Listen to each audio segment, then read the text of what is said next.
Smile aesthetics, branding, marketing, entrepreneurship. Greetings and welcome back to the Kiss My Aesthetic podcast. I'm so excited to share this episode with you guys because I feel like this is a conversation I've had probably 12 times over at this point. And I want to make sure that we put it in podcast format so that it becomes a resource for you. I really think that as more businesses start to launch merchandise and start to launch programs and all kinds of different products out into the world, I want to make sure that we've got an idea or at least an observation of a playbook of what I think is the accurate amount of promotion for that launch, so to speak. So without further ado, I'm going to get into what I call an ideal campaign SOP. So ideal campaign scope of work. And this is really coming about from some of the work that we're doing with our clients now in getting their merchandise and their products launched and out into the world. So this is coming from a lot of real life examples, and I've got plenty of case studies for you in this episode. So you'll have to go check them out afterwards. First and foremost, we obviously know that we are in a culture and a society where we are always looking for new. We love novelty. We love a launch. We love a drop. We love exclusivity. There goes Wilson.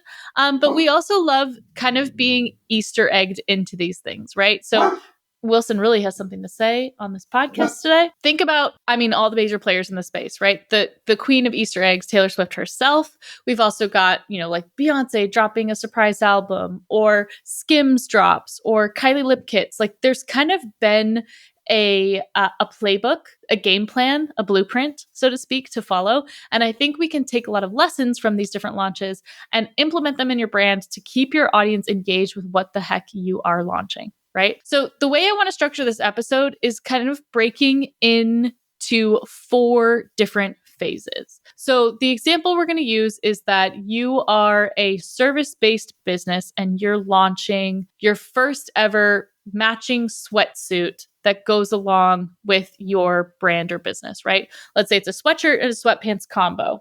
We're going to use this example throughout and then kind of take it from there. So the 4 different phases would be this. First, teaser, then reveal, then launch, then shipping. Shipping, product placement, like basically that the product is in the hands of the people that you want it to be in. Now, each of these, I would say, and don't kill me for this, but I would say each week, each of those 4 things I just mentioned should have their own week. So a week to tease, a week to reveal, a week to launch, and a week to time with shipping and product in hands of customers. So to build out your calendar, you want to work backwards, right? So you want to figure out, okay, what week does this actually ship? Like, can we get this product in the hands of our people? Whether that's merch, in this instance, it's a sweatshirt and sweatpants. You can kind of work backwards knowing when you can actually get the product in people's hands. So you need to know your shipping times.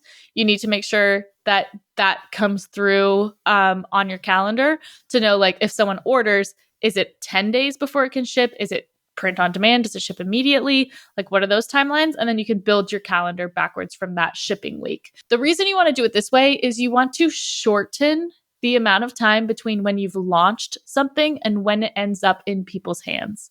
And the reason for this is that you want to create a tight feedback loop between when you come out with something new and when people can have it. The longer amount of time that you keep between launching and delivery is an opportunity for people to drop off. And instead, we want someone to see a launch and then immediately within a week, 2 weeks, see people get those things so that they get the chance to order while you still have inventory, while it's still topical, while it's still something that they can take advantage of. So let's actually do this in backwards order. I think that makes the most sense.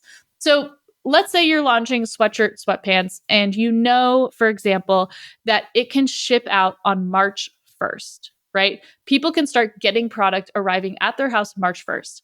What we want to have in that shipping week, social media marketing wise, is loads of UGC content, so user generated content, making sure that those people know that when they get their delivery, you want them to post on their stories, post reels about you, tag you and stuff, etc.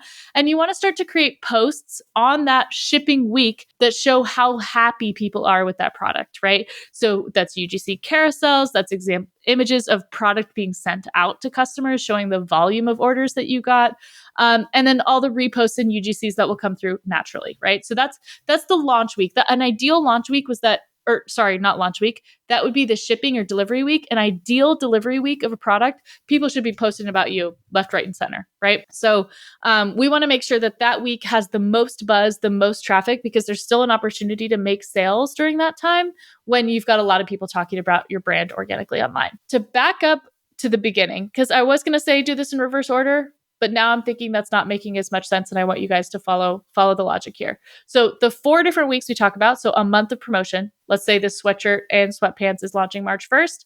To go backwards, you'd have the shipping week. Before that would be launch week. Before that would be reveal week. And before that would be teaser week. So that's a month of social media content promotion. To go backwards from that March 1 shipping date, that would mean February 1, for example, is when you should start teasing what the heck the thing is that you're launching. So teasers can look like a lot of different pieces of content. The ones that my team and I have been super excited about are kind of falling under reels, posts, and stories that take on different looks, but kind of start to plant those Easter eggs or plant the seeds of why someone might be interested in what it is that you're going to reveal. An example of this would be starting to do stories that ask questions and polls that cue people into the theme. So when we used to do this with Hotel Lobby Candle, before we would launch a location-based candle, for example, we would style up the stories in the aesthetic of the new launch, but do fun things on them like, do you prefer coffee or tea? Do you like to get up early and see the city? Or do you like to sleep in and get breakfast in bed? And they feel silly, but the style and aesthetic, you're starting to subconsciously plant what that launch will be in the mind of your consumer. So those questions might also include, do you prefer the smell of smoky or sweet, right? So we're asking these poll questions to get someone to think about, oh, what do I actually like? What would I want to see in a product? What would I want to see as a new scent or a new city? And then we're always ending that series of questions with, where do you think we're taking you next, right? Because you want to use that content from your audience in some of your other promotional materials, right? So if people are guessing correctly, you want to screenshot all that because you can make a reel out of that. If they're guessing incorrectly, you want to screenshot all that information because that demographic, like poll style, question style information, you can use to your advantage in future launches of future products, or you can just confirm and affirm your audience that they know you so well that they figured out what it is that you're doing. So that's one way on stories that you can start to tease things out and get people excited about what they don't even know that they want, right? So you're starting to kind of, again, get them warmed up to the idea of you bringing something new to the table. For posts, there's a few different ways you can go with posts. So doing behind the scenes content, some kind of teaser or carousel or collage about your mood or mood board inspiration, right? All great projects start with mood boards, or even showing like macro detail shots of whatever it is that you're launching beforehand is a great way to keep people guessing, right? And what we're trying to create here is social buzz around the idea of coming back to this page to really see like, oh, they're doing something. Like I can see that the style is changing in the posts. I can see that there's kind of, a coming soon, like top secret kind of energy. And I think that really pulls people into the brand and gets them paying attention to what your next few posts are going to be when they get more context clues into the product. So some brands that do this absolutely brilliantly are Summer Fridays and Skinny Confidential and Stony Clover Lane. If you don't know these brands, please go follow them because they are basically a masterclass in this tease content leading to reveal, leading to launch, leading to shipping. So I literally yesterday was going through backwards in their feeds to identify what different types of contents and how often are they posting before they're launching something. And believe me, it's way more than you think it is, right? So to go back, macro detail shots of the box or the tag or the texture. Like again, if we're using this example of like a sweatshirt, sweatpants reveal, think about like, can you take that super zoomed in 3x clip of like the texture of the sweatshirt or the sleeve detail or the tag or the hoodie like strings, right? So you can start to get people guessing what it is that you're going to be without letting the cat out of the bag too early. This is also when reels are your friend. Our team has been working to create a lot of kind of like vibey video clips that hint at the theme without giving it away, again, to keep your audience guessing.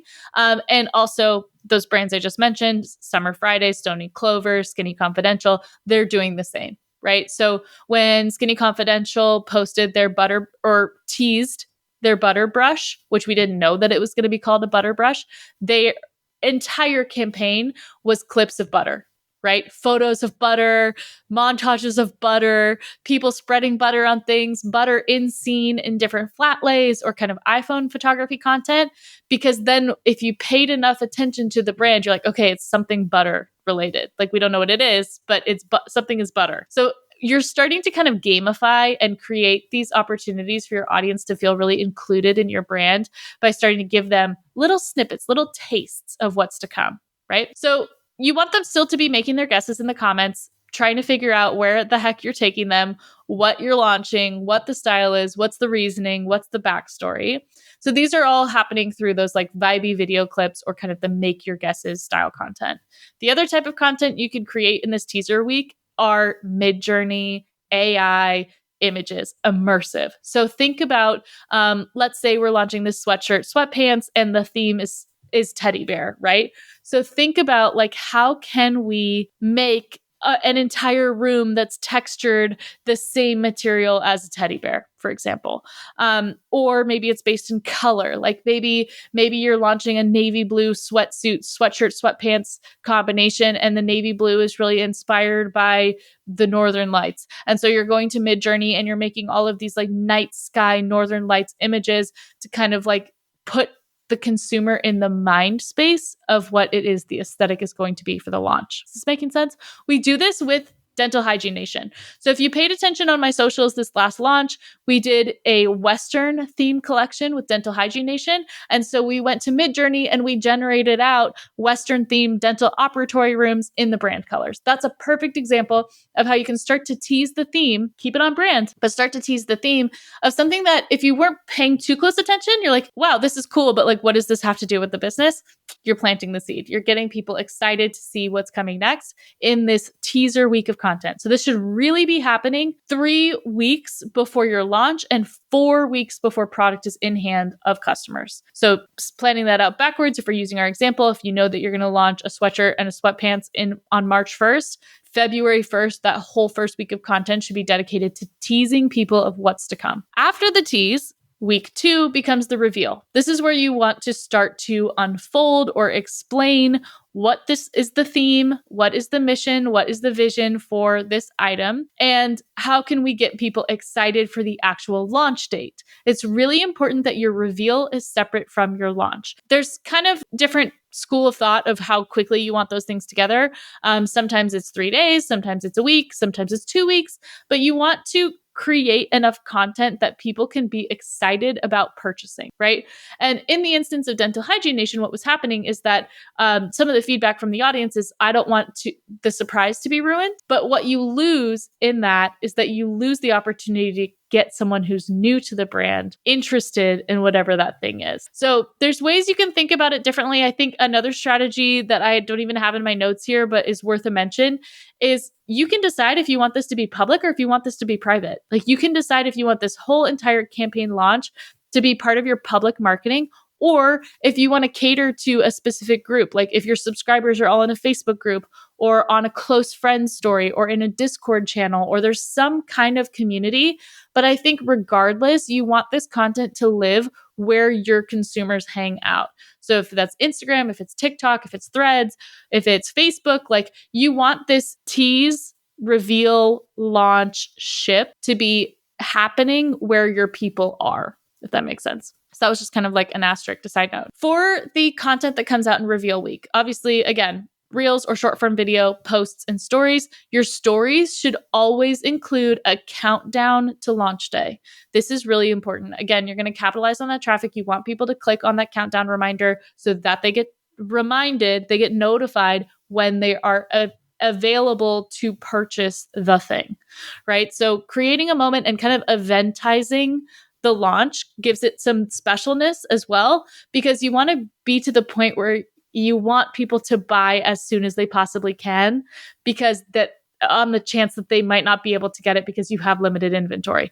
Now, granted, when you're doing a print on demand service, your inventory is infinite. So it's kind of a fictitious sellout moment, but there's a lot of buzz and a lot of brand marketing and sales psychology behind saying, get this while you can because it will not always be available to you. Is that making sense? So play on that, hype it up. And also by having these launch days, you start to create a culture of people wanting to pay attention to what you put on social media so that they save their dollars, they save their resources in order to see whatever that thing is on launch day. And if they want it now. So playing up on that and kind of playing into that culture, making the stories have that countdown to launch day with a link to either pre-order or subscribe or get on your email newsletter. You can also incentivize people like, hey, our email newsletter will be able to shop an hour before everybody else. That's a great tactic to use. But you want the content that's going out in that reveal week to be really kind of showing the whole brand in its entirety, or that whole launch in its entirety, and how you came to that piece or that launch.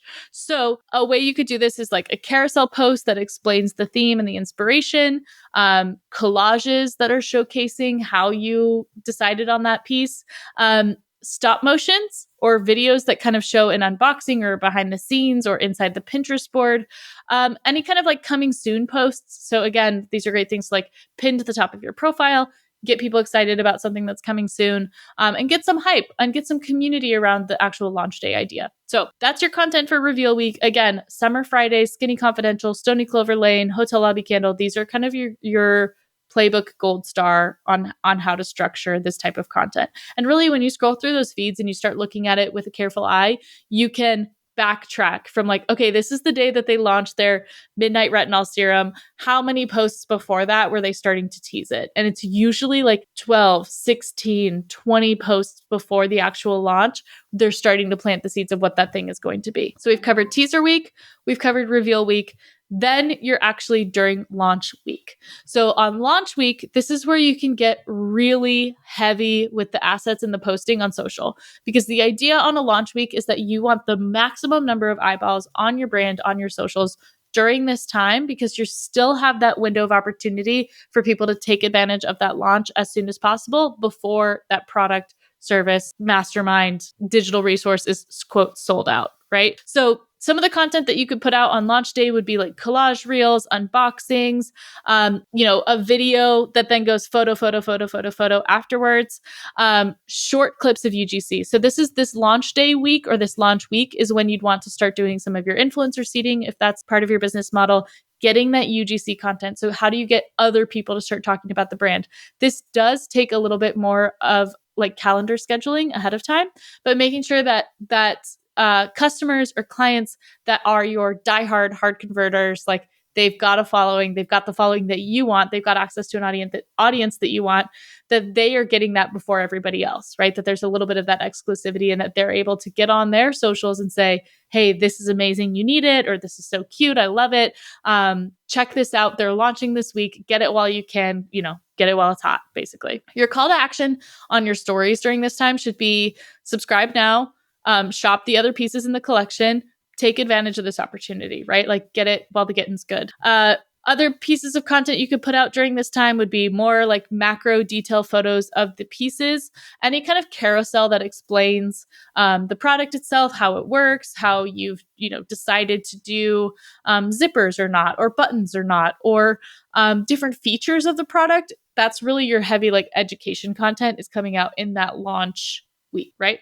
The other thing that I would love to see more business owners do is when you are launching something, get on Instagram Live or TikTok Live and just do a Q&A, just like I'm doing right now, even recording this podcast. So getting on and telling people the whole story start to finish. It may sound repetitive and you might be like, Michelle, I've been posting about it for 2 weeks. Like people are just gonna have to figure it out. To hear it first person from the founder on launch day is always, always, always going to be an asset, because that live can also be downloaded and repurposed. It can be shared. It'll live on your profiles. It's just such a great way to kind of encapsulate the energy of whatever that new offering that you're bringing to people is. And then it gives you a chance to really answer anyone's questions or their sales objections immediately on that piece of content.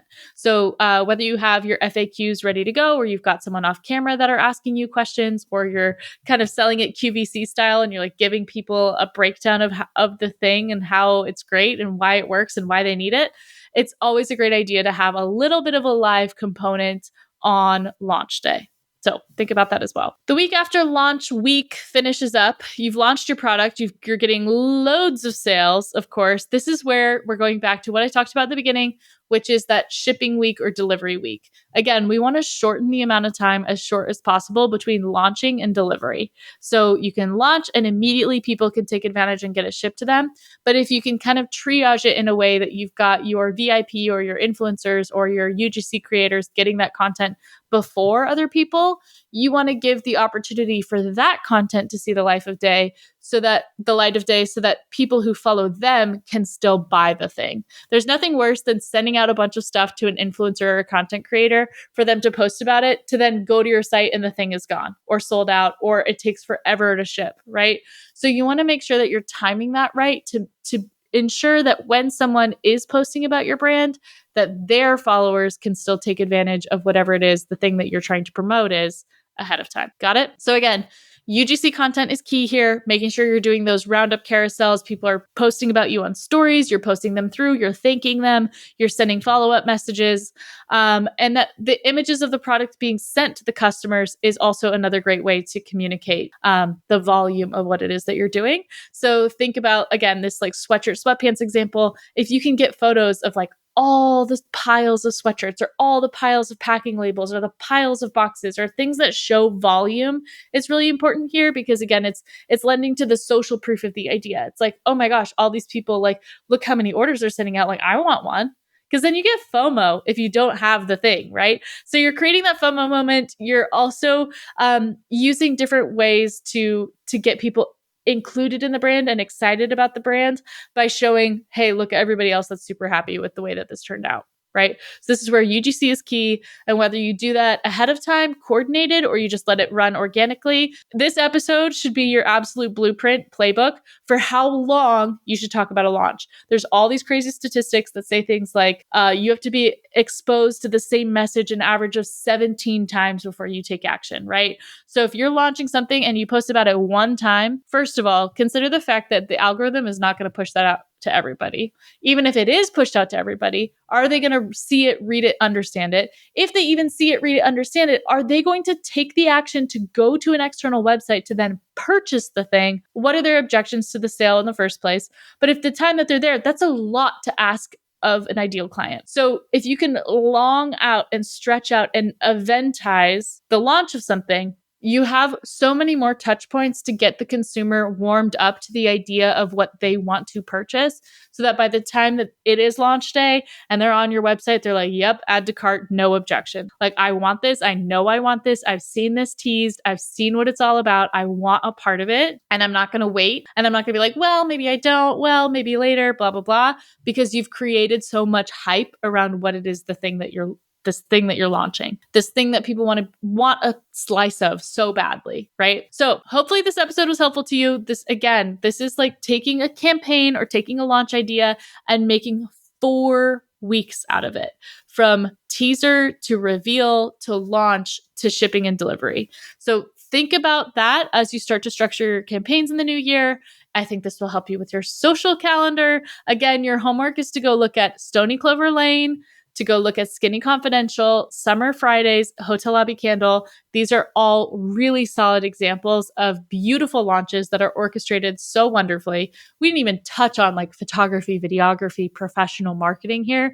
This is literally just stuff that you could do with Canva, with a little bit of grit, hard work, and hustle to make sure that you're getting the most impact out of your next launch. If you loved it, please don't forget to share, put it on your stories, send it to a friend. If you want help with this kind of thing, because you're like, Michelle, you just blew my mind. My business does not know how to do this. Can we hire you to structure our campaign? The answer is yes. So you can head on over to my website, mkwcreative.co, put in all your details, and put in that you're specifically looking for campaign launch. Oh my gosh, my voice. Campaign launch help. I will be happy to do that. Don't mind me, just had a cough attack. But yes, reach out if you need our help. My eye is watering. This is time to go. Bye. Catch you next time. See ya.